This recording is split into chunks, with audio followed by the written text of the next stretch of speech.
안녕하십니까. 공인노무사 정봉수입니다.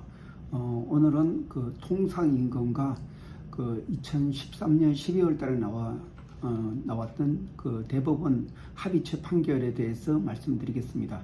그 통상임금이 굉장히 중요합니다. 임금에서는. 그리고 이 2013년 12월 달에 나온 판례가 우리나라의 어떤 임금 구조를 획기적으로 바뀐 그런 가장 중요한 판결이라고 할 수 있습니다. 그동안에 회사에서는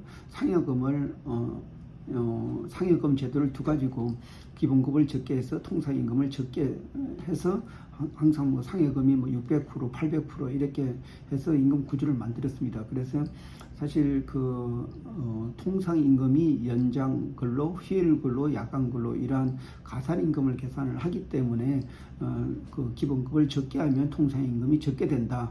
이런 구조로 우리나라에서는 임금이 기본급은 작고 그 외 수당으로 이루어져 있는데 이 통상임금 대법원 합의체 판례로 인해 가지고 우리나라의 임금 구조가 굉장히 단순화됐습니다. 그래서 그 관련된 판례가 어떤 영향을 미쳤는지 그리고 판례의 내용이 뭔지에 대해서 구체적으로 말씀드리도록 하겠습니다.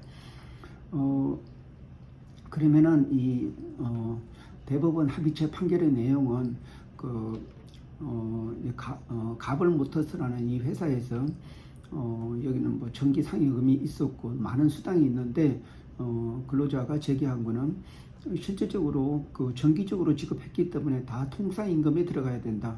그리고 여기는 제조업체이기 때문에 연장 근로 또 야간 근로를 많이 했는데 기본급만 계산하다 보니까 이 정기적으로 지급한 임금이 빠졌기 때문에 굉장히 그 차익을 그러니까 상당히 적은 금액을 받았다 이런 내용이었습니다. 그래서 대법원 합의체 판결에서는 근로자의 주장을 다 수용해가지고 고정적으로 또 정기적으로 또 계속적으로 지급하는 이런 고정상여금, 고정수당은 통상임금에 해당된다 이런 판결을 냈습니다. 그러면 그 통상임금이라는 게 뭔지 그리고 판결문 내용이 뭔지 그리고 이게 어떻게 적용되는지 이에 대해서 좀 간단히 설명드리면은 통상임금에 대해서는 사실 근로기준법에서는 정의를 하고 있지 않습니다. 단지 근로기준법에서는 평균임금을 정의를 하면서 평균임금이 이게 많이 떨어져 가지고 통상임금에 미치지 못할 때에는 통상임금을 평균임금을 한다 이런 근로기준법 2조 정의 규정에 제한적으로 적용되는 그런 내용이 있고 또 그 관련돼 가지고 시행령에 바로 통상임금 개념이 있습니다. 통상임금이나 하면은 근로자에게 정기적 일률적으로 소정근로 또는 총근로에 대하여 지급하기로 정해진 시간급금액, 일급금액, 주급금액 또는 월급금액을 말한다 이런 내용이 있습니다. 그래서 이 판례에서도 판단하는 것은 이 통상임금이라는 고정적이고 또 정기적으로 일률적으로 지급한다 이런 개념을 가지고 판단을 하고 있습니다. 다시 말해서 고정적이라고 하면 매달 일정한 기회를 정해서 지급한다는 거고 일률적이라는 것은 그런 조건이 되면 다른 근로자 다 전체를 지급한다는 내용. 그리고 정기적으로 지급한다는 이런 부분은 항상 매월 이렇게 지급한다는 그런 내용입니다. 이러한 고정적, 정기적, 일률적으로 이러한 성격을 갖추면은 어떤 수당도 다 통상임금이 된다.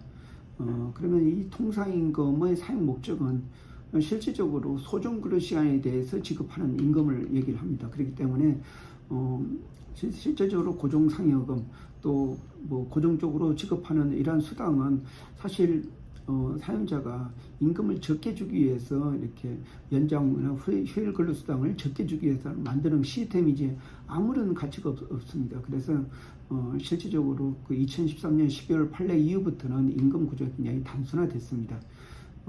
그래서 주로 판결에서 나온 내용이 연 단위로 지급하는 상여금은 이거는 지금 판례 이 전까지만 해도 이거는 통상임금이 아니었다 이렇게 했지만은 그 판례에서는 전원 합의체를 통해서 연 단위로 고정적으로 지급했기 때문에 그 12분의 1만큼 한 1년 동안 지급한 것을 12분의 1만큼 통상임금에 포함해야 된다. 그런 내용을 포함하고 있습니다. 그리고 직급수당이나 그리고 또 성과급이라도 다 성과급의 차이가 있지만은 최저 기준이 보장되어 있을 경우에는 이 최저의 기준은 바로 통상임금에 포함된다. 이런 내용까지도 포함하고 있습니다. 그래서 이 2013년 12월 달에 나온 그 대법원 합의체 통상임금 합의체 판결은 우리나라 노동법에서 가장 중요한 판결이라고 할 수가 있습니다. 예, 다음에 이 관련된 내용에 대해서 좀 추가적으로 설명드리겠습니다. 오늘은 여기까지입니다. 고맙습니다.